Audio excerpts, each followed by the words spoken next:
소리 일곱, 참선과 팔정도, 말하니 활성스님, 엮으니 김용호 교수. 제가 인도에 갔을 때 어떤 스님을 만났더니 이런 질문을 합디다. 한국에서도 선정 공부를 하느냐고요.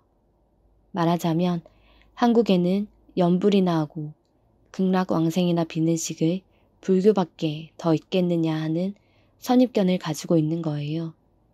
그래서 우리나라에도 스님들이 독신 생활을 하고 참선이라는 공부를 한다라고 했더니 그 스님은 좀 의외라는 표정을 짓습디다. 한국 불교의 기본 맥인 조계종에서는 을의 승려들은 공부를 해야 하고 공부를 안 하는 승려는 승려로 대접도 하지 않으려는 경향이 오래전부터 자리 잡혔습니다. 절에서는 을에 공부를 하고 공부를 하면 참선이라고 알고들 있습니다. 그 전통은 참 귀중한 겁니다.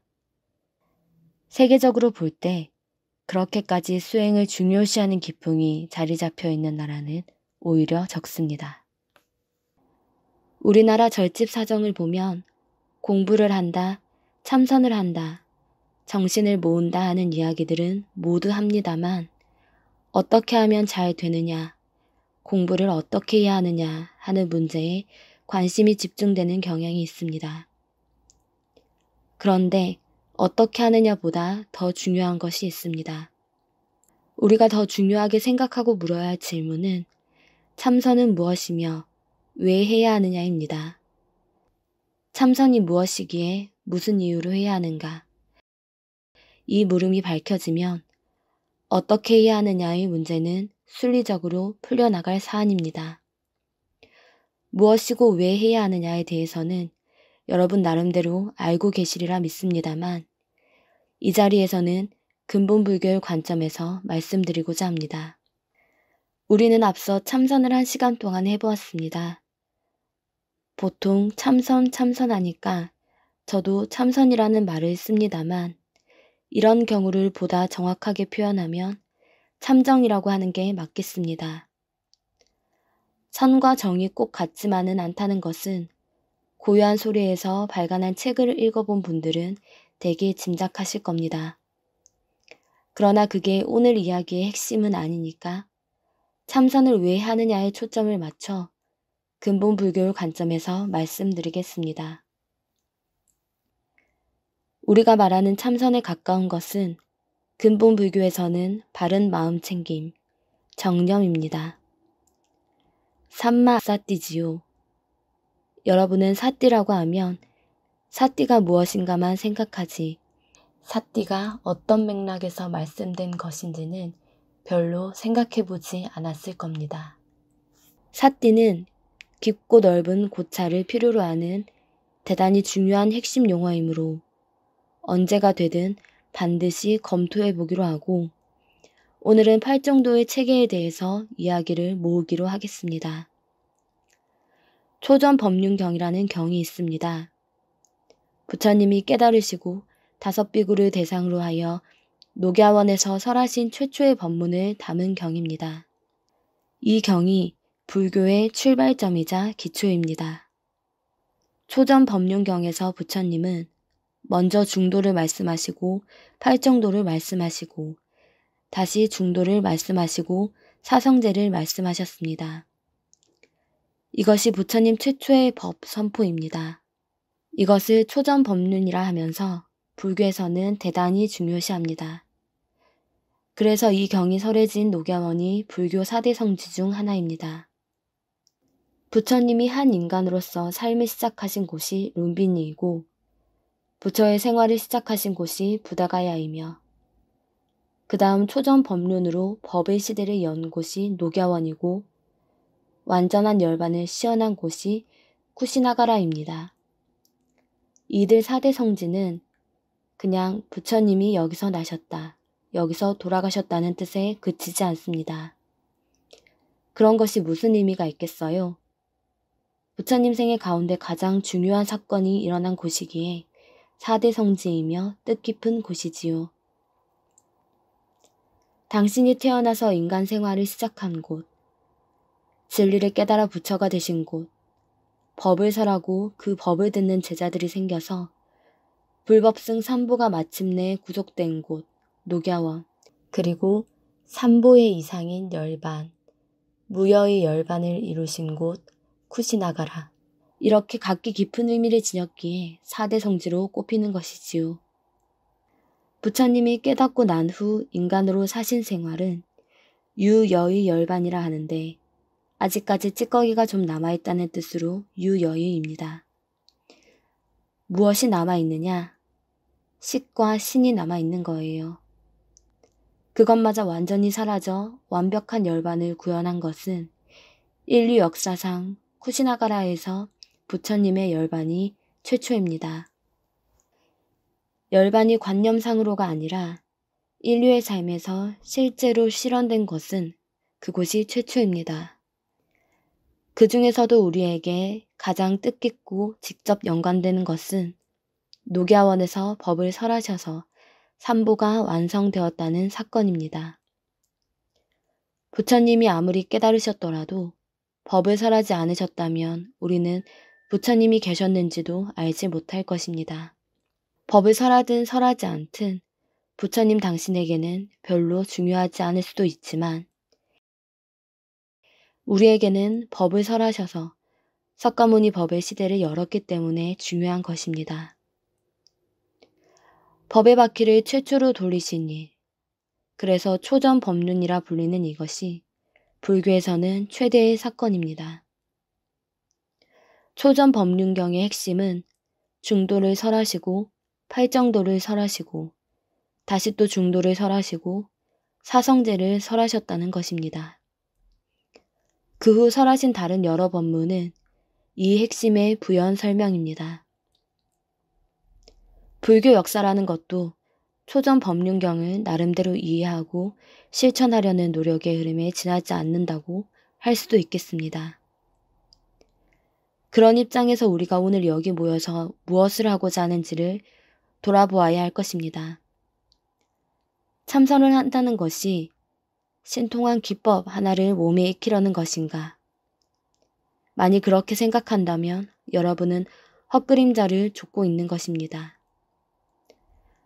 우리가 참선을 잠시 해본다거나 경을 하나 읽는다거나 또는 절에 가서 부처님 앞에서 절을 하는 것은 다 나름대로의 의미가 있어야 할 것입니다.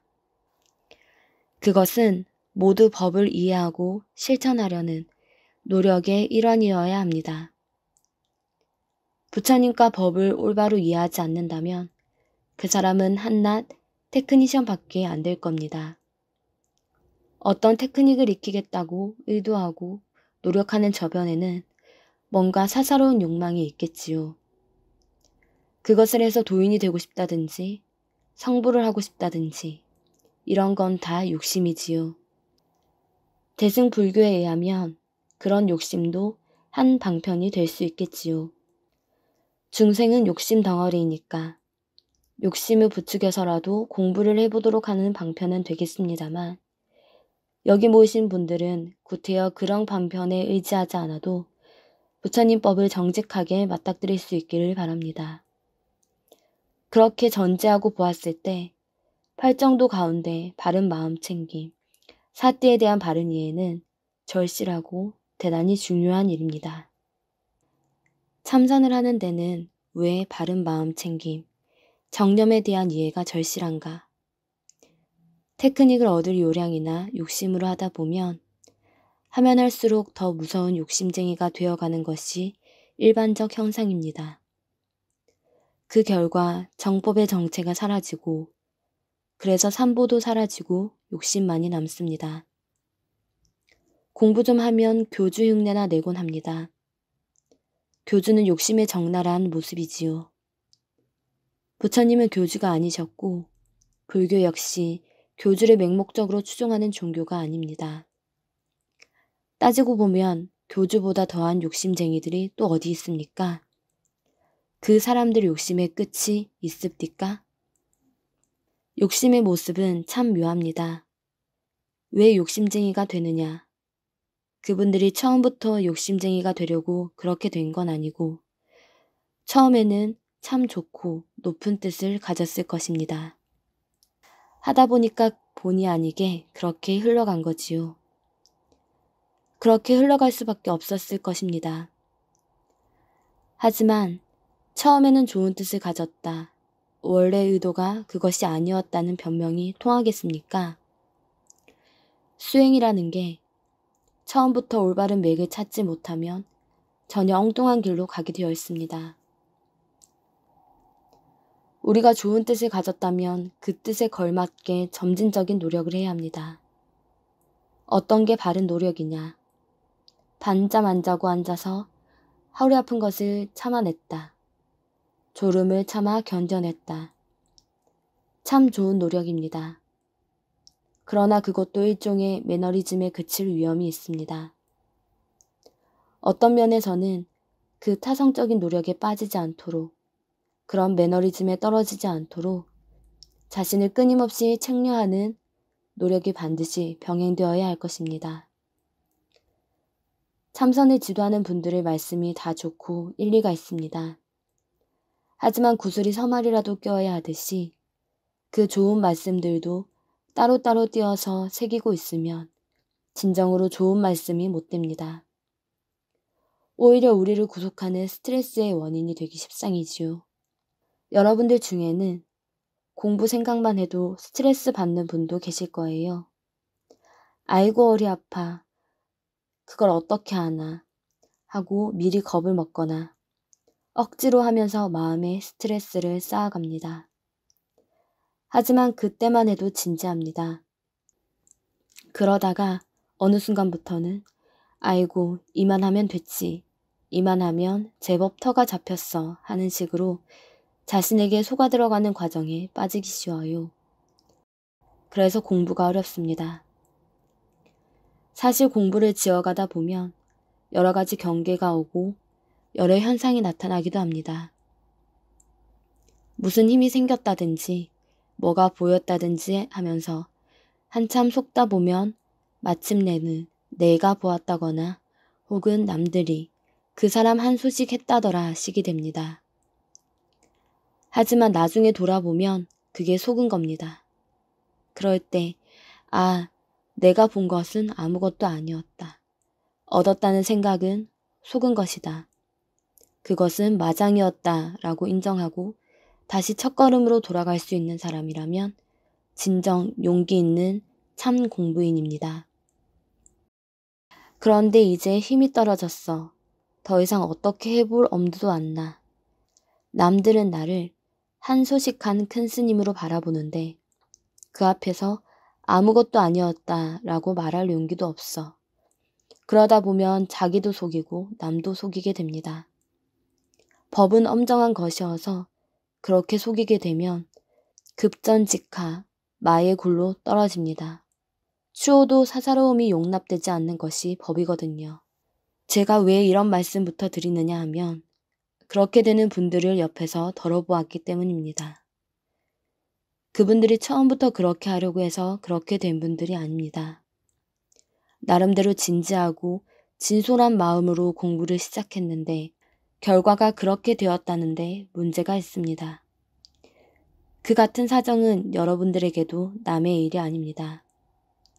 지금 초발심 때는 좋습니다. 다리가 아파서 딴 생각을 못하니 망상의 여유가 없어요. 그때가 참 좋습니다.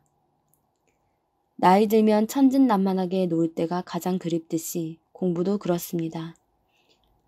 정진에 조금 자리가 잡혀서 편안하게 앉아 있으면 그때부터 혼침이 오고 혼침을 좀 극복하고 나면 무슨 경계가 요란하게 와서 계속 눈에 보입니다. 그러나 그것도 괜찮습니다. 다음에는 많은 망상 경계가 자신도 모르게 들어옵니다. 그 경계가 나타나는 그림은 사람마다 다릅니다. 결국은 전부 자기 마음의 모습입니다. 자기가 원래 가지고 있던 욕심이 어떤 경계의 모습으로 둔갑해서 나타나 우리를 홀리고 속이는 겁니다. 어디서 난데없이 온 게 아니지요. 힘을 구하는 사람에겐 힘이 오고 어떤 특별한 모양의 경계를 구하는 사람에게는 그런 경계가 옵니다. 예를 들면 부처를 친견하고 싶다 하는 사람에게는 부처님이 보이고, 관세음보살을 친견하고 싶다 하면 관세음보살이 나타나고, 세상을 뒤집어 엎을 힘이 있었으면 좋겠다는 사람에게는 그 힘과 비슷해 보이는 것이 나타납니다. 이 세상은 원래 전부가 에너지 덩어리지요. 그 엄청난 에너지 덩어리 속에서 사는 게 우리들입니다. 요즘은 온 인류가 먹는 것, 입는 것을 늘리는 쪽으로 그야말로 용맹정진하는 판이지요. 그렇게 노력하는데 안 오겠습니까? 힘도 옵니다. 힘 얻었다는 사람들 많습니다. 이렇게 볼 수 있어요. 지구의 오존층이 우리를 보호하니까. 거기에 구멍이 뚫리면 지구 위에 사는 생명이 위험합니다. 그와 비슷하게 우리가 온갖 험악한 욕심으로 층층이 둘러싸여 있음에도 그 힘에 의해서 압도되거나 파멸되지 않는 것은 어떤 보호층이 하나 있기 때문입니다. 그런데 그 보호층이 뻥 뚫려서 저 바깥의 힘이 우리에게 맞바로 들어오면 바로 재난이 시작되는 겁니다. 이런 이야기는 너무 빠른 것일 수도 있습니다. 하지만 바른 길을 찾는 것이 그만큼 중요하기 때문에 초심자 때부터 방향을 잘 잡아야 한다는 겁니다. 어떤 힘을 얻는 것보다는 바른 마음 챙김, 삼마사띠가 무엇이며 왜 바른 마음 챙김을 하는가 하는 문제를 좀 더 진지하게 생각해 주기를 바라는 마음에서 말씀드린 겁니다. 여러분이 힘을 얻지 못해서 동경이나 하고 안달하는 때가 훨씬 좋은 때이긴 합니다만 그런 줄만 아시고 이제 어떻게 정법을 따를까를 진중히 생각해 주시기 바랍니다. 법의 핵심은 결국 중도요, 팔정도입니다. 그런데 부처님께서 팔정도를 역설하신 데에는 어떤 특별한 의미가 있을 겁니다. 팔정도는 사성제 중에서 도성제에 해당합니다. 즉, 우리가 걸어야 할 길입니다. 팔정도나 중도나 다 길 도자가 들어있듯이 길을 의미합니다. 이 도를 도답게 실천하는 것이 법이니까 연부를 하든 주력을 하든 참선을 하든 윗바사나를 하든 어떤 형태의 공부를 하던 간에 팔정도를 걸어야 부처님 법에 맞는 실천이 됩니다. 여러분 오늘 참선을 한다고 불편한 자세로 허리를 곧게 세우고 쏟아지는 졸음과 싸우면서 노력했습니다. 그것을 공부라 하든 수행이라 하든 윗바사나라 하든 관계없어요. 여러분은 사실 팔정도를 하고 있어야 하는 겁니다. 그 중에서도 오늘 우리가 생각해 보려는 것은 바른 마음 챙김, 정념입니다. 특히 팔정도의 6번째와 7번째 항목인 바른 노력과 바른 마음 챙김을 해야 하는 겁니다. 바른 마음 챙김, 정념은 대단히 중요한 개념이지만 팔정도를 떠나서 따로 바른 마음 챙김, 삼마사띠가 있는 것이 아닙니다. 우리는 사띠를 따로 떼어내 독자적인 살림살이를 차리려 할 것이 아니라 팔정도의 일환으로서 해야 합니다. 그렇지 않으면 사띠 본래의 뜻도 찾지 못하고 부처님 이후에 일부 사람들이 범했던 실수를 되풀이하게 됩니다. 바른 마음 챙김, 정념은 팔정도의 일환입니다. 바른 마음 챙김, 그 자체로 뭘 이룬다기보다 팔정도를 완성하기 위해서 있는 것입니다. 우리가 사띠를 닦는 것은 팔정도를 완성시키기 위한 방법으로서 하는 것입니다. 이 점을 우리 부자들이 등한히 하기 쉽습니다. 사띠만 따로 떼어내 열심히 하면 만사가 해결될 것이라는 낙관은 우리가 보통 가지고 있는 태도이고 또 흔히들 그렇게 가르치고 있습니다. 참선지상주의는 우리 한국에서는 공공연한 일입니다. 참선만 해라. 참선만 하면 다 된다. 참선 이상 없다 하는 등 오래전부터 해오던 이야기입니다. 그런데 실제로는 팔정도의 일환으로서 바른 마음 챙김, 산마사띠를 하지 않는 한 사띠의 본령을 알 수 없을 뿐 아니라 사띠를 제대로 할 수도 없습니다. 사띠가 8가지 길을 하나여야 한다면 복잡하게 느끼실 수 있습니다. 그런데 사물의 외양이나 언어, 즉 명색으로 대하면 여러 갈래 같고 복잡하고 어마어마한 것처럼 보이지만 법으로서 보기 시작하면 오히려 다양한 것도 한 곳으로 모여듭니다. 복잡다단한 것도 한 갈래로 모여듭니다. 팔정도도 법으로서 보고 법으로서 실행해 나가면 오히려 한 가닥에 이르게 됩니다. 부처님은 왜 바른 마음 챙김, 정념을 팔정도의 제일 앞에 두지 않고 7번째에 두셨을까? 이 문제를 생각해 봅시다. 팔정도의 순서는 그냥 단순한 나열인가? 순서를 깨도 되는 것인가? 좀 복잡하지요? 왜 그렇게 복잡하게 팔정도를 설하셨을까? 우리는 중생이라 세상사 복잡한데 머리를 많이 쓰기 싫어하지요.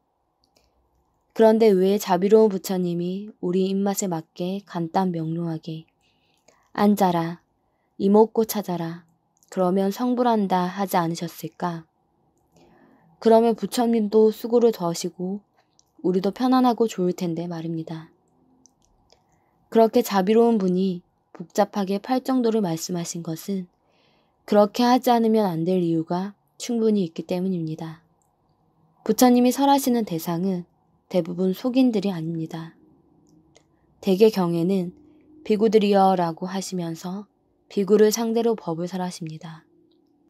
더욱이나 바른 마음 챙김이니 팔정도니 하는 본격적인 공부는 사실은 비구들에게 하는 법문입니다.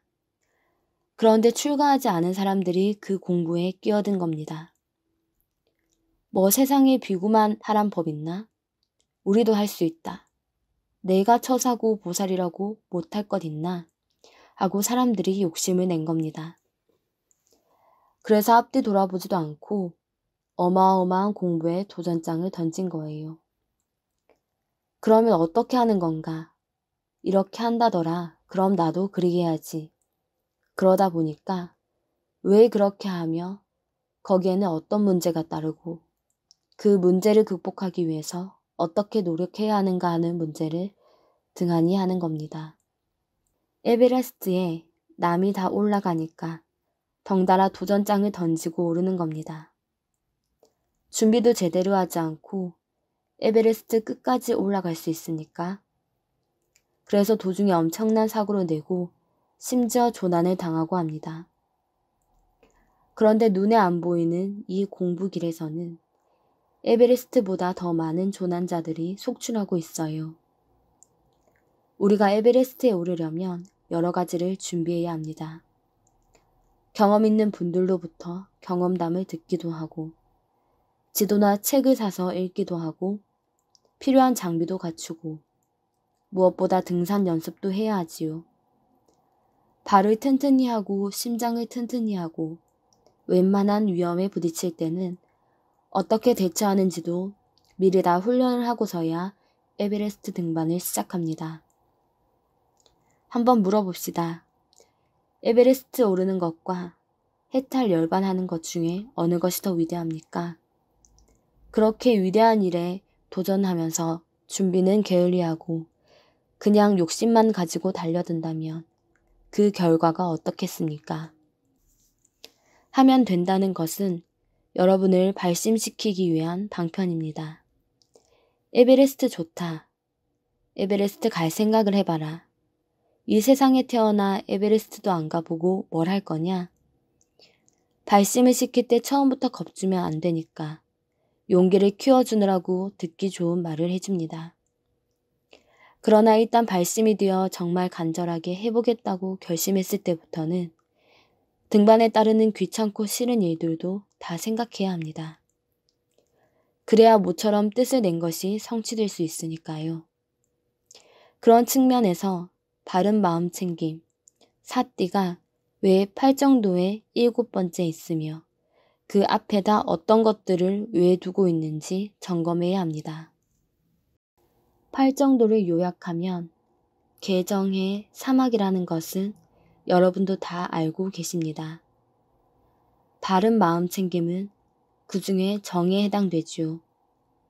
그러면 바른 말, 바른 행위, 바른 생계, 그리고 바른 노력의 일부인 개가 선행되어야 하고 다시 그 개를 비추어 줄 불빛으로 바른 견해, 바른 사유의 해가 선행되어야 할 것이 분명합니다. 고요한 소리에서 나온 영원한 올챙이에는 바른 견해, 바른 사유가 해는 해인데 최상의 해는 아니고 가장 기초적인 해다. 그렇지만 꼭 선행되어야 하는 해다라고 설명되어 있습니다.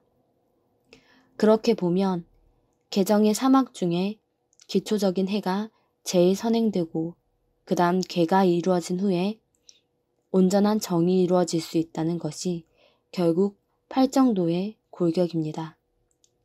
따라서 우리가 법을 법대로 받아들여 실천하려면 해, 개, 정의 순서로 닦아야 되겠다는 것입니다. 물론 여기서 해는 우리가 깨달아 아는 해가 아니라 부처님으로부터 빌리는 해입니다.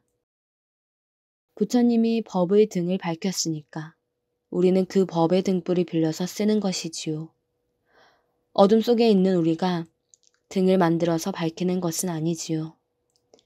부처님이 나오기 전에는 어디에도 등이 없었으니까 어지럽게 혼란스러운 도깨비불만이 사람들을 현혹시켰습니다. 그때는 빛을 빌릴 수 없었습니다. 그러나 부처님이 나오셔서 법의 등을 밝힌 이상 이제 우리는 그 법의 등에 의지해서 나아갈 수 있게 된 것입니다. 바로 그것이 팔정도에서 해, 즉 바른 견해와 바른 사유입니다. 팔정도의 해는 우리가 깨달아서 밝은 지혜의 눈을 가지고 공부한다는 이야기가 아닙니다. 처음 공부 단계에서 바른 견해와 바른 사유의 해는 부처님 법 등을 빌려서 내 앞을 비추어 길을 짐작하여 나아간다는 뜻입니다. 부처님의 법 등을 빌리기 위해서 우리가 경을 읽는 것입니다. 고요한 소리가 역경을 하는 것도 그런 뜻 아니겠습니까? 부처님 법 등의 빛을 빌려서 내 앞길을 환히 보면서 나아가기 위해서지요. 그러면 법 등을 빌리는 수고는 마땅히 해야 하는 것인데 우리 조계종이 정에 치우치고 해에 치우쳐 본격적인 수행 이야기를 성급하게 하다 보니 먼저 책을 덮어라 하는 말부터 접하게 되는 거지요. 법의 등을 빌려서 내 앞을 바라보기도 하기 전에 법 등을 외면해 버릴 위험성을 키우고 있다 이 말입니다. 물론 사정이 이렇게 된 데에는 선종이 탄생하던 시절의 환경 탓도 있겠지요. 당시에는 교학이 극성해서 자칫하면 수행이 교학 공부로 시종하고 말 위험이 없지 않았으니까요. 그러나 지금 우리가 처한 상황은 그 시절 그곳과는 완전히 다르지요. 따라서 우리는 책을 덮을 것이 아니라 펼쳐야 됩니다. 그래서 그 빌린 불빛 따라 나아가서 마침내 어느 정도 진전이 이루어져 나의 빛이 나오기 시작할 때면 그 빌린 법 등의 농도도 새로워지겠지요. 그러나 지금 캄캄 칠하에 앞이 어디인지 어디 서 있는지도 모르는 판에 부처님이 모처럼 법 등을 환히 비추어 주시는데 그걸 가리고 막아버린다면 어떻게 되겠습니까? 부처님 나오시나 마나지요. 부처님 나오시기 이전 시대로 스스로 제 발로 돌아가는 꼴밖에 안 된다. 이 말입니다. 우리가 바른 마음 챙김, 사띠 공부를 하려고 한다면 적어도 부처님으로부터 바른 견해, 바른 사유를 반드시 빌려야 한다는 겁니다. 부처님이 권하신 것이니까 그것은 빌리자는 말입니다. 부처님이 45년간 그렇게 열심히 법을 설하신 것도 그 때문이니까요. 우리가 그 설법에 귀를 기울이는 것은 부처님께 모든 걸 의존하겠다는 게 아니라 그 법의 등불을 빌리자는 겁니다. 지금은 직접 듣지 못하니 경을 통해서 듣는 것 아닙니까? 그건 들어야 합니다. 그래서 지금 우리가 공부하려면 뭘 하며 어떻게 해야 이로운지 알아야 합니다. 이 세상이 어떻게 되어 있고 나라는 존재가 그 중에 어디에 처해 있는지 그리고 무엇 때문에 몸을 받아 살아가고 있는지를 알게 되면 내가 지금 무엇을 하자는 것인지 무엇을 마음 먹었는지도 부처님 설법에 비추어 분명하게 판단할 수 있게 될 것입니다. 그것이 바른 견해, 바른 사유의 수행입니다. 바른 마음 챙긴 공부가 아무리 중요하고 급할지라도 바른 견해 공부를 소략히 할 수는 없다는 거지요. 즉, 바른 견해는 갖추고서 바른 마음 챙김을 해야 한다는 것입니다. 바른 마음 챙김에 대한 바른 견해부터 세워야 합니다. 팔정도의 일환으로서 개정의 사막을 닦는 공부로서 바른 마음 챙김을 공부한다는 것이지요. 여러분은 이제 부처님 법 공부를 시작하는 단계입니다. 그러려면 처음부터 바른 정신무장으로 임하지 않으면 안 되니 적어도 바른 견해만은 확실히 챙겨야 합니다. 바른 견해로 나의 기존 사유방식과 습관을 넘어 새로운 각오와 결의로 팔정도 수행에 임해보자는 것입니다. 지금 우리는 바른 마음 챙김을 공부하기 위해 이 자리에 앉아 있습니다. 이때 성급한 마음으로 덤비거나 시간 나면 앉아보지 하는 정도로는 바른 마음 챙김, 삿띠를 제대로 닦는다고 할 수 없습니다. 물론 제대로 닦지는 못한다 해도 닦는 인연이라도 맺어놓는 곳은 좋습니다. 그래서 틈틈이 시간 내어 공부를 하는 것이 좋습니다. 단 처음부터 인식은 바로 해야 합니다. 이렇게 해서 바른 견해, 바른 사유의 기초적인 해가 어느 정도 갖춰졌다고 보면 그 다음에 해야 할 노력이 바른 말, 바른 행위, 바른 생계, 그리고 바른 노력의 전반입니다. 이것이 개, 정, 해 중에 개에 해당됩니다. 이 개를 정보다 먼저 닦아야 합니다. 왜 개 공부를 먼저 해야 하는가? 개가 어느 정도라도 이루어져야 정에 들어가도 순조롭고 장애나 위험이 적기 때문입니다. 불교 공부를 하는 정신세계의 길은 물질세계의 길보다 더 위험천만합니다. 신중하고 조심스럽게 차근차근 체계적인 노력으로 접근해 들어가도 위험할 수 있는데 하물며 아무 준비도 없이 덤벙대고 뛰어들면 절대 안 됩니다. 큰일 난단 말이지요. 자칫 잘못하면 팔정도를 닦는다면서 팔사도를 닦고 앉았을 수도 있다는 말입니다. 그러니까 팔정도로서 바른 마음 챙김, 정념을 공부할 때는 마땅히 그 앞에 선행되어야 하는 두 가지 노력, 즉 경을 읽고 계행을 닦도록 노력해야 합니다. 요즘 유행하는 윗바사나 책들을 봐도 이 공부를 시작하려는 사람은 경의 윤곽이라도 알고 계를 지키는 노력으로 기초가 닦여 있다는 것을 전제로 한다고 적혀 있습니다. 미얀마의 어떤 사여도의 책을 보면 앞에 이런 말이 있습니다. 개 공부를 상당히 했다는 것을 전제로 지금부터 윗바사나에 들어가라. 5개나 8개를 지킨다든가 개의 정신에 대해서 깊은 숙고를 해본다든가 하는 노력이 선행되어야 정수행에 들어갈 수 있다는 것입니다. 요컨대 수행자는 몸가짐과 마음가짐에서 기본이 제대로 되어 있어야 한다. 그렇게 되어야 정 공부를 해도 탈이 없다. 그런 뜻입니다.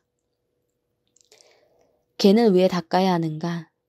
여러분, 개청정이라는 말을 아실 겁니다. 개는 청정해야 하는 것입니다.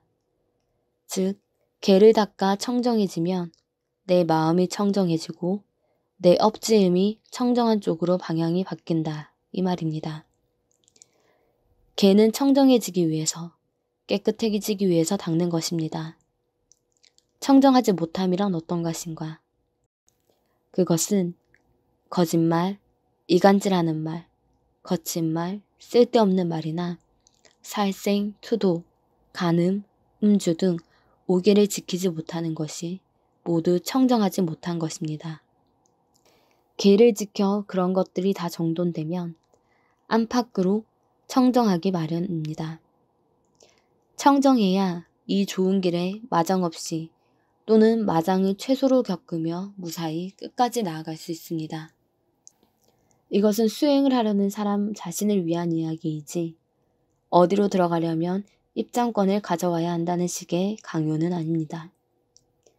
개가 청정하지 못하면 그만큼 엄청난 시련을 겪게 될 것입니다. 이것은 연기법입니다. 쉬운 말로 인과인데 원인 단계에서 부실하면 중간에 부딪히는 애로와 갓난이 심할 건 말할 필요도 없겠지요.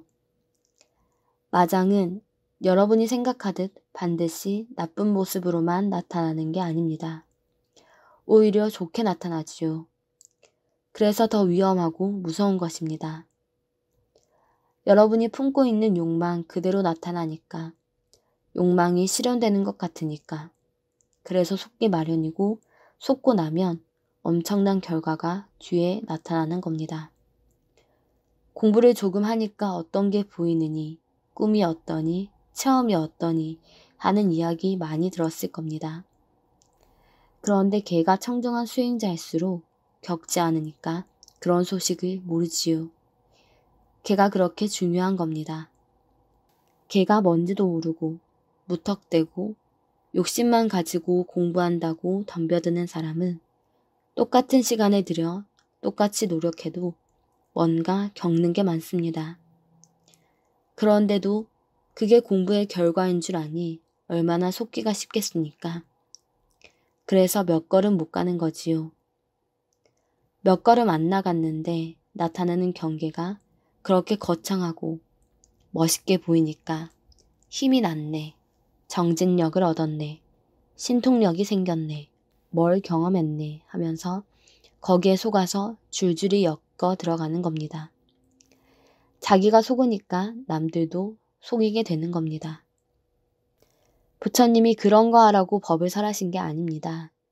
오히려 그것이 정신세계의 실상이기 때문에 부처님이 대자비심과 대지혜로 그런 길을 어떻게 하면 모면하는지, 마장에 부딪히면 어떻게 대응하는지, 그리하여 어떻게 하면 중간에 포기하지 않고 장애를 극복하면서 끝까지 나아갈 수 있는지 체계적으로 설해 놓으셨습니다.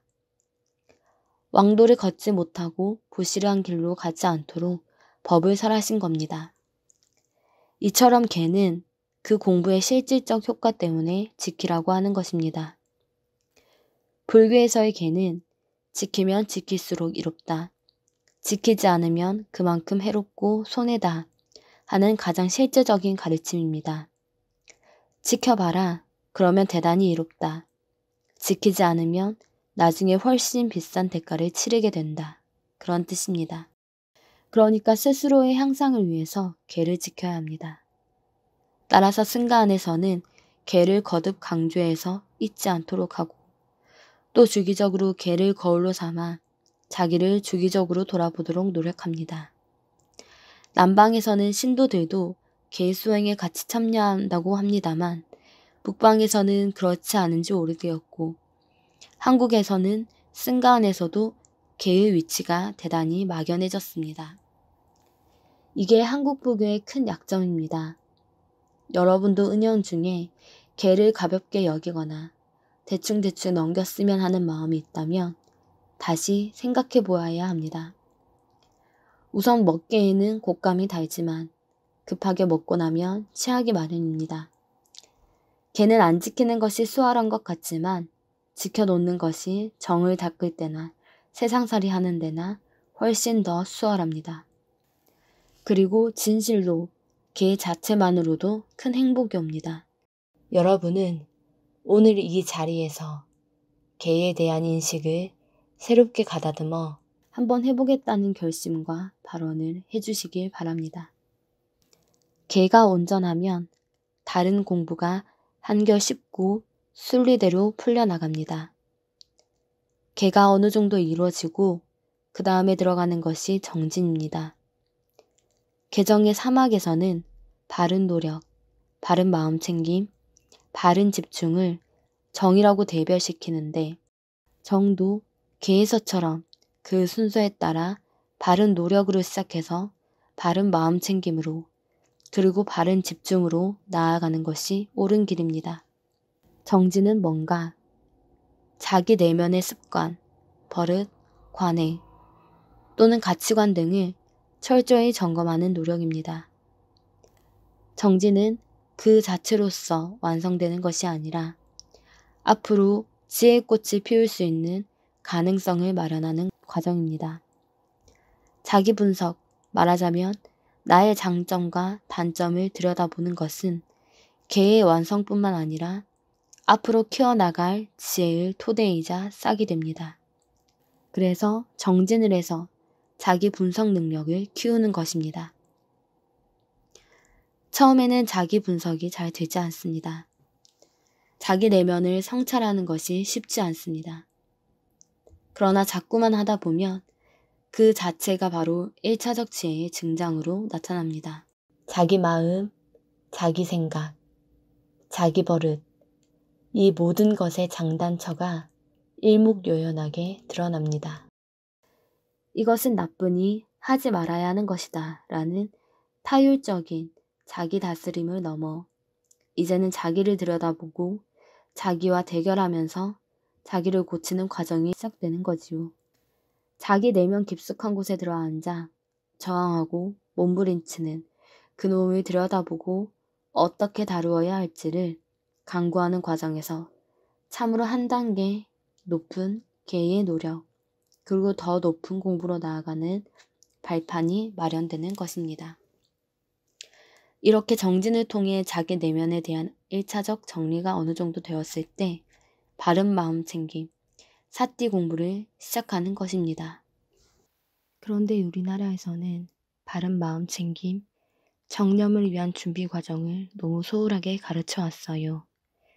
불교를 만나서 처음부터 참선을 공부하면 쉽고 신바람이 날지는 모르지만 가다가 곧 좌절하는 이유는 그 기초가 부실하기 때문입니다. 기초 부실공사지요. 기초를 부실하게 닦으니까 그 위로 2층만 올라가도 와르르 무너집니다. 모처럼 지어 올라가다가 한번 와르르 해버리면 기가 꺾여서 다시 시작할 엄두도 나지 않고 그렇다고 원인을 들여다볼 엄두도 내지 못합니다. 여기서 기초 다지기를 강조하는 것은 기초 부실을 예사롭게 생각하는 경향 때문입니다. 절집에서의 수행 방법 지도가 그러하니 거기서 지도받은 불자들도 그럴 수밖에 없지요. 스님들이 계를 지키지 않는 것은 아닌데 계에 대해서 애매한 태도를 갖고 있어요. 계에 대한 확신 또는 그 중요성에 대한 강조가 소홀합니다. 소위 도인 바람 때문에 계를 안 지켜요. 전부 도인이 되어버려서 첫걸음부터 계를 추월해서 놀려고 합니다. 계 같은 것은 하근기 중생들이 닦는 것이지 우리 도인들은 그런데 구애되면 안 된다 하는 식의 병이 있지요. 이 병은 단연 고쳐야 합니다. 우리가 그 병의 희생물이 되어서는 안 됩니다. 공부만은 정말 차근차근 접근해 들어가야 합니다. 조금 시간이 걸리고 고통스럽더라도 기초를 잘 다져야 합니다. 건실한 기초공사로서 계를 지키고 정정진의 노력을 꼭 해야 합니다. 그래야 바른 마음 챙김, 정념이라는 여유주를 손에 넣을 수 있습니다. 안일하게 손만 뻗쳐서 입에 삼키면 되는 만병통치약을 구하면 안 됩니다. 급한 마음, 과정을 생략하려는 마음, 달콤한 결실만 맛보겠다는 마음, 이것부터 청산하지 않는 한 마음 공부는 안 됩니다. 바로 그것을 깨는 노력이 정정진, 바른 노력입니다. 이 시대 우리 불자들은 자칫 과정을 생략해버리는 풍조가 있는데 바른 노력은 그러한 최대의 약점을 극복하는 결과도 통합니다. 우리 자신을 바로 봐야 합니다. 과정은 생략하고 결실만 거두려는 이 성급한 마음부터 들여다보고 고치려는 자세를 가지면서 들어가자는 말입니다. 그게 바로 바른 노력이지요. 일상생활에서부터 바로 이 자리에서부터 그걸 극복하고 새로운 사고, 새로운 문화를 굳혀나가야 합니다. 정정진. 바른 노력은 정의 씨앗을 뿌리는 과정입니다. 바른 노력 속에 이미 바른 마음 챙김이 자리 잡기 시작하고 거기서 바른 집중을 이루면서 해가 피어납니다. 팔정도를 설하신 부처님의 묘법은 해, 계, 정의 단계를 밟아 나가는 데 있습니다. 공부길의 기초 다지기라는 그 선행 조건들을 생략하면 나중에는 팔정도의 묘한 맛은 다 놓쳐버리고 그저 여유주라니까 남에게 뺏길세라 급하게 손에 넣으려고 몸부림치다 마는 꼴이 되기 쉽지요. 참선한다고 앉아보면 잡힐 것 같고 뭐가 당장 될 것처럼 아른아른해겠지요. 그러나 아무리 손을 뻗쳐 허우적거려도 무지개처럼 손에 잡히질 않아요. 그런 식으로는 아무것도 되지 않습니다. 부처님을 보십시오. 부처님이 닭업의 생을 얼마나 정진하셨습니까? 부처님 같은 대근기도 닭업생 동안 정진에 정진을 거듭해서 이루신 건데 하물며 우리들이 어떻겠습니까? 우리 자신을 좀 돌아봅시다. 전생에 얼마나 공부를 많이 한 것 같은가? 혹은 공부는 적은데 감히 손만 뻗쳐서 달랑 잡겠다고 하는 것은 아닌가? 물론 부처님 힘을 믿어서 그렇겠지만 우리도 필요한 투자, 필요한 노력이 기울여 부끄럽지 않고 가책이 없도록 당당하게 이 공부를 해야 합니다. 유행은 바라지 맙시다. 성급함도 버립시다. 그런 노력으로 정정진을 해야 바른 마음 챙김, 정념으로 들어갈 수 있습니다. 진짜 왕도로 가려고 하면 기초 닦기에 상당한 노력을 기울여야 합니다. 그 노력을 등한히 하면 처음에는 편한 것 같지만 나중에 가면 그야말로 죽을 맛이지요. 이 세상에는 기적도 없고 공짜도 없습니다. 기적이나 공짜 같은 게 있으면 연기법이 무너지게요. 할 것은 해야 합니다. 할 걸 한다는 것을 전제로 하고 부처님이 법을 설하신 것입니다. 앞서 팔정도는 부처님이 비구를 상대로 말씀하신 것이라고 했지요. 비구는 팔정도를 본격적으로 닦기 위해서 모든 것을 다 버린 사람들 아닙니까? 집도, 가정도, 재산도 다 버리고 세상에 대한 애착과 욕심을 버리겠다고 발심한 사람들에게 팔정도를 설하신 것입니다. 부처님이 속인들을 발심시키려고 설한 부분이 덜어 있기는 하지만 비구들이여 하고 말씀하셨을 때는 발심시키려는 뜻이 아닙니다. 이미 발심한 비구들에게 어떻게 현명하고 지혜롭고 안전하게 나아가게 할 것인가를 말씀하신 겁니다. 여러분은 비구들이여 하고 시작하는 경을 보면 기가 죽고 어렵다고 느낄 겁니다. 하나만 하면 쉬울 텐데 사성제를, 팔정도를, 12연기를 그것도 모자라 37조도품까지 공부해야 하나 하는 생각이 들 겁니다. 이를 가지고는 발심이 아니라 신심이 자꾸 떨어질지도 모릅니다. 그건 여러분이 아직 속인이니까 비구들이여 하는 경을 소화하기 어렵기 때문이겠지요. 바른 마음 챙긴 공부를 위한 사전 준비가 되어 있어야 비구들이여 하고 설하신 가르침도 따라갈 수 있습니다. 그러니까 여러분도 비구가 할 공부를 하겠다고 엄두를 냈을 때에는 어느 정도라도 그와 같은 자세를 갖추어야 합니다. 그렇지 않고 시작하면 욕심쟁이가 됩니다. 물질 세계의 욕심은 오히려 간단해요. 정신 세계의 욕심은 일종의 확신이 되기 때문에 문제입니다. 일단 확신이 자리 잡으면 고칠 방법이 없으니 그야말로 지옥에 가도 안 고쳐진단 말입니다. 처음부터 왜 나는 이리도 정이 안 되나 하며 욕심 부리고 앉아있는 사람은 평생 욕심에 끄달리다가 욕심의 경계에 속아서 공부 그르치기 쉽습니다.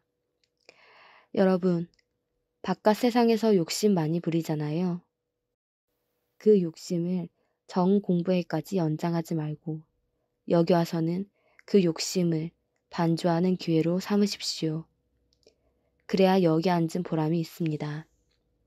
여기 들어와 있는 시간만이라도 그 욕심과 인연을 끊고 잠시라도 남 험담하지 말고 비판하지 말고 못마땅해 하지 말고 어떠한 일도 결국은 내가 불러들인 것이라는 자기 반조에 힘쓸 때 공부 자세의 기본이 되는 청정한 그물 하나가 여러분에게 마련되는 겁니다. 바깥 세상은 어쩔 수 없습니다. 거기에 삶이라는 건 원망과 시기와 질투와 욕심, 경쟁 그 자체이지요. 여러분은 거기에 지쳐서 벗어나고자 하는 것 아닙니까? 벗어나려 하면서도 오히려 참선을 하면 정신력이 강해져서 경영을 잘하게 된다더라. 어디를 가면 힘을 얻고 어디를 가면 건강을 얻는다더라 하는 그런 걸 여전히 원합니다. 그러나 올바로 공부하게 되면 힘을 구하는 그 마음을 돌아보면서 허허 웃고 털어버리는 날이 올 것입니다. 그러니까 참선에 욕심 부리지 마십시오. 조금 해보고 안 된다고 내팽개칠 바에야 차라리 경을 좀 더 읽고 개를 더 챙기십시오. 내가 거짓말을 하는지 이간질하는 말을 하는지 여기서는 이 말하고 저기서는 저 말하지는 않는지 면종복배하는지 앞에서는 말 못하고 뒤돌아서서는 딴 말하고 그러지 않는지를 챙기십시오. 남 속이기 쉬워요. 신경 좀 쓰면 속일 수 있어요.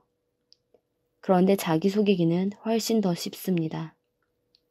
그러면서 아주 쉽게 함정에 빠지는 거지요.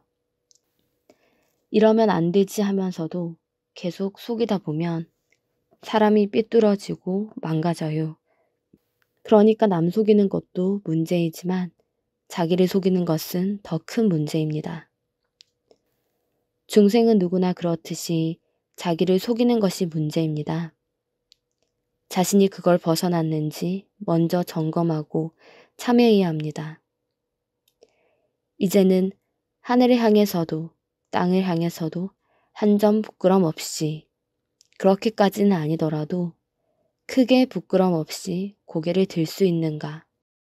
그렇지도 못하면서 무슨 큰 공부, 해탈 열반 공부를 하겠습니까? 겸허하고 정직한 자세가 꼭 필요합니다. 개정의 사막을 먼저 정확히 이해하고 바른 마음 챙김, 사띠를 공부해야 사념이 아닌 진짜 정념이 됩니다. 팔정도에서 개, 즉 바른 말, 바른 행위, 바른 생계와 일부 바른 노력이 선행되어야 하니까 그것을 먼저 갖추도록 노력한 다음 바른 노력, 바른 마음 챙김, 바른 집중 등 본격적인 정공부에 들어가도록 해야겠습니다. 개를 통해서 청정을 얻고 그것을 바탕으로 바른 집중을 통해서 고요를 얻고 그 청정과 고요가 기반이 되어서 참으로 찬란한 지혜의 밝음이 나옵니다. 이 팔정도 공부는 그렇게 차서대로 연규관의 자세로 차근차근 순서대로 지어나가야 옳습니다. 이것이 부처님의 가르침입니다. 바른 마음 챙김, 정념에 들어가기 전에 반드시 준비가 필요합니다. 어렵더라도 무작정 덤벼들 것이 아니라 순서대로 준비를 갖추어야 되겠다는 말씀입니다. 개 공부는 세속 생활에 시달리면서 잘할 수도 있습니다. 마음만 제대로 먹으면 공부할 기회가 많으니까요. 세속에서 공부할 것을 잘 공부한 사람이 출가하면 훨씬 공부가 잘 될 수 있습니다. 그러나 개만 공부한다고 청정함이 완성되지는 않습니다. 어느 정도는 닦이지만 좀 더 깊이 완벽하게 닦으려면 정이 필요하고 해가 필요합니다. 그래서 개정의 사막을 구족해야 합니다. 사막을 구족하는 것이 중도입니다. 사막을 구족하지 못하여 중도를 벗어나면 시작은 되지만 완성은 안 됩니다. 그래서 개정해를 구족하는 번거로움을 감수해야 합니다. 어렵지만 그렇게 하지 않을 수가 없습니다. 부처님 최초의 말씀이 중도인데 개정해가 구족되지 않고 어떻게 어느 하나만으로 중도를 이루겠습니까? 개는 청정함이요, 정은 고요함이고 해는 밝음입니다. 청정하고 고요하고 밝은 세 가지 덕을 구족한 것이 중도입니다. 이 삼덕이 서로가 서로를 보완하고 서로가 서로를 밀어서 어느 하나라도 빠지려야 빠질 수가 없고 뭐가 나려야 날 수 없이 원만해질 때 그것이 중도입니다. 어중간하게 타협하는 태도가 중도는 아닙니다. 불교는 그렇게 적극적입니다. 구족하라. 뭘 구족하는가? 개정해를 구족하라. 어떻게 구족하는가? 팔정도를 닦아라. 왜 팔정도를 닦아야 하는가? 12연기를 관하면 그 해답이 나옵니다. 부처님 가르침은 그렇게 체계정연하고 합리적입니다. 그래서 사성제에서도 12연기, 즉 집성제가 멸성제, 도성제의 앞에 나오지요. 왜 그런가? 이 세상이 고인데 왜 고인지 알아야 되거든요. 그렇게 해서 집성제를 알면 팔정도를 왜 닦아야 되며 어떻게 닦아야 되는지 알 수 있습니다. 12연기를 순간하면 고를 알고 12연기를 역관하면 멸을 알 수 있습니다. 고를 알고 멸을 알면 지금 이 공부가 고를 줄이고 멸을 이루어 나가는 쪽으로 바로 가고 있는지 잘 못 가고 있는지 점검할 수 있습니다. 12연계에 따라서 자기 공부를 점검하면 내가 팔정도를 바르게 걷고 있는지 점검이 됩니다. 이처럼 인류 역사에 전무후무한 대지혜의 큰 축이 사성제 안에 있습니다. 그것은 인류가 20세기에 완성한 원자폭탄보다 더 위력이 크고 어떠한 과학기술보다도 더 체계적이고 시공을 초월한 영원한 힘을 발휘합니다. 이렇게 큰 가르침을 우리 모두 자기 것으로 만드는 날, 그때 무명에서 헤어나는 것입니다. 내가 남은 잘 보는데 자신은 볼 줄 몰라요. 남의 허물, 남의 욕심은 너무 빨리 보지요. 그래서 매사를 남 탓으로 돌리고 자기 합리화에 급급한 게 우리의 초라한 모습입니다. 그것을 이 법당에 들어올 때만이라도 멈춥시다. 이 법당은 바로 거울집입니다. 내 마음을 비추는 이 거울집에 들어와 그 거울을 닦아 나를 보려는 것이 목적입니다. 제대로 보려는 것이 목적입니다. 가령 내가 누구를 마구 원망한다면 마땅히 원망할 만한해서 원망하겠지만 그러나 거울에 비추어 보면 그 원망할 사람이 왜 나하고 만났을까? 왜 그 사람은 나에게 원망 살 일을 했을까를 생각하게 됩니다. 결국 그 사람이 나하고 만난 원인은 나에게 있어요. 내가 그 사람을 끌어들여서 그 사람으로 하여금 그런 행동을 하도록 유인한 것이지요. 그래 놓고는 그 사람 탓만 하고 자기는 안 돌아보지요. 돌아보지 않는 것만이 아니라 자기 변명과 자기 합리화에 급급합니다. 현대인들, 특히 도회에 사는 사람들은 자기 합리화에 쑥달된 전문가이지요. 법당에 들어와서 많은 그 버릇을 한번 돌아볼 수 있게 되기를 바랍니다. 내가 얼마나 간사하고 얼마나 자기를 속이고 남을 속이는 데 숙달되어 있는지 돌아보자는 말입니다. 그렇게 자기를 돌아보는 회광반조의 공부가 바른 마음 챙김, 정념의 출발입니다. 출발이 그래야 하는 건데 그렇게 하지 않으니 정념이 아니라 사념이 되는 것입니다. 개를 닦은 사람이 그런 청정한 마음가짐을 갖출 수 있고 그렇게 청정한 마음을 가져야 마음 챙김의 단계에서 자기를 보는 노력에 진전이 있는 겁니다. 처음에는 도덕적으로 사람이 거짓말하면 안 되지 하는 정도로 하다가 그 단계를 넘어서면 자기 심층 내면의 관찰과 분석이 필요합니다. 뭔가를 더 세밀하게 보려면 거울도 필요하고 도수 있는 안경도 필요하고 현미경도 필요하듯이 우리 마음도 더 잘 볼 수 있는 능력이 필요합니다. 자기 마음, 그 미세하고 애매하며 언제나 자기 합리화와 가장을 탈을 쓰고 있는 그 놈을 벗겨내야 합니다. 자기 마음은 이래야지 저래야지 하는 윤리도덕적인 당위성만으로는 제대로 볼 수가 없습니다. 바른 마음 챙김 공부는 자기를 객관화시켜서 관찰 대상으로 삼고 합리화의 유혹에 빠지지 않고 관찰 대상인 자기를 냉엄하게 계속 지켜볼 수 있는 능력을 개발하려고 하는 것입니다. 있는 그대로 보려고, 있는 그대로 지켜보려고 노력하면 우선 건강이 좋아져요. 마음이 고다지고 자세가 고다지는 효과가 있지요. 거기서 그치면 안 됩니다. 그 공부를 통해서 우리가 참으로 지향하는 것은 자기 마음을 볼 관찰력을 키우고 외면한다든가 합리화시켜 자기를 속이지 않고 성실한 마음으로 지그시 계속 바라보는 상태입니다. 더 나아가면 그런 자기를 인정하기 때문에 아무 변명도 없이 그걸 고치도록 노력하는 자세를 갖추게 됩니다. 그러려면 바른 마음 챙김 공부 말고는 없습니다. 바른 마음 챙김이 없는 정공부, 정신 집중 공부, 참선 공부가 어떻게 되겠습니까? 바른 마음 챙김, 사띠는 부처님이 특별하게 쓰신 참으로 특별한 용어입니다. 그전에는 그런 용어가 없었습니다. 사마띠라는 말도 있었는지 잘 모르겠습니다. 바와나는 있었던 것 같고 많이 닦았던 것 같아요.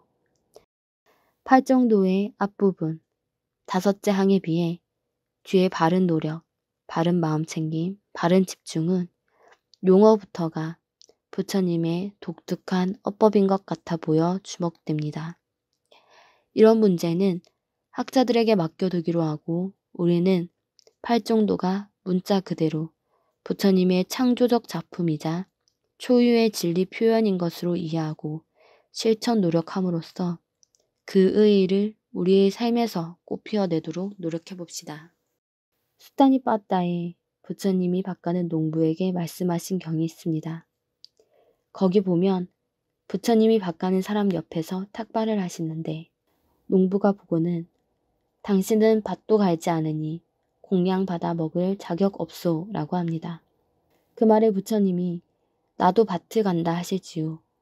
당신이 언제 밭을 갈았소? 라고 농부가 따지니까 부처님의 나의 씨앗은 믿음이요, 확신이요 하면서 말씀을 계속하십니다.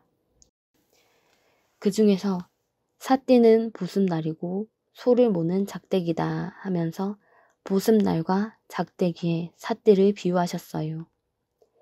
믿음이 씨앗이고 감관 수호가 비이며 지혜가 나의 멍에와 쟁기라네. 부끄러움이 자루이고 만호가 끈이요 마음 챙김이 내 보습날과 몰이 막대라네. 제가 네팔 가서 우연히 쟁기로 바가는 모습을 볼 수 있었는데 보습날이 있고 작대기를 들고 있습니다. 그 비유에서 소는 정진입니다. 정진을 하는데 그 정진의 방향을 조절하는 막대기가 사띠, 즉 마음 챙김인 겁니다. 그리고 밭을 가는 보습날입니다. 마음밭을 갈며 방향을 조절하는 게 바른 마음 챙김, 정념입니다. 신심, 확신의 씨앗을 뿌려서 비라는 수행으로 물을 뿌립니다. 비가 수행이지요. 씨앗에서 싹을 틔우는 게 비입니다. 그리고 반야, 지혜는 보습입니다. 우리가 지혜를 굉장하게 생각하는데 실은 지혜는 보습이고 보습의 날은 삿대이지요. 오늘 이야기 선상에서 보면 지혜는 우리가 추구해서 얻어야 할 궁극의 목표라기보다는 바로 그 보습입니다. 사실 보습은 나를 위해 있는 것이지 보습 자체를 위해 있는 것은 아닙니다. 그 날이 날다워지려고 보습이라는 장치가 필요한 것이지요. 그렇게 올바른 견해로서 올바른 마음 챙김을 하여 바른 방향으로 정진을 이끌면 구경의 목적지에 도달할 수 있습니다. 그렇게 밭을 갈아 얻는 수확물이 불사의 경지이지요. 그게 최종 목표입니다. 이러한 바른 노력이 간단 없이 순일하게 지속되어 가능해지는 정이야말로 올바른 정, 바른 집중입니다. 바른 집중에는 초선에서 사선까지 차례로 나타나서 우리의 인격적 고향을 확인 증명해주는 바로미터가 됩니다. 우리 인격 고향이 추상적이고 막연한 이야기가 아닙니다. 4단계의 선에 의해서 정확하게 잴 수 있습니다. 그래서 해탈, 열반으로 나아가는 것이 우리가 사람 몸받은 값 하는 것이지요. 여러분은 사람값 아닌 가면 쓴 사회인 하느라 평생 허덕거리고 살 수도 있어요. 이 사회가 요구하는 데 부응하려고 헐떡거리고 삽니다. 인류 학교를 나와야 돼. 인류 직장을 가야 돼. 결혼을 해야 돼. 좋은 아파트, 좋은 차 사야 돼. 자식 인류 학교 보내야 돼. 그건 여러분이 원한 것 같고 스스로 마음에서 우러난 것 같지만 실은 그렇지 않습니다. 이 사회가 요구한 것이고 거기에 부응하려고 철저하게 노력해온 것이지요. 그런데 그걸 문득 깨닫고 사회에 부응하려고 평생을 바치는 사회적 존재로부터 진정한 나 자신으로 돌아가 사람값 제대로 할 것을 진지하게 생각하고 자기 여건을 사람값에 맞추려고 한다면 그것은 향상을 도모할 수 있는 결정적 모멘트를 포착하는 것이 됩니다. 그때부터 사람살이를 하는 겁니다. 사회살이로부터 사람살이로 바뀌는 겁니다. 사람살이 하려고 마음먹은 순간부터 가장 필요한 것이 바로 사띠, 즉 바른 마음 챙김입니다. 여러분, 바른 마음 챙김 공부가 사람살이에 가장 필요한 것인 줄 알고 여기 와서 머무는 순간만이라도 올바른 마음 챙김 공부를 하고 또 그 바른 마음 챙김 공부가 무르익도록 부단히 노력해서 향상하십시오. 욕심내지 말고 꾸준히 바른 마음 챙김, 정념 공부에 힘쓰십시오. 이것이 사람살이를 위한 길입니다.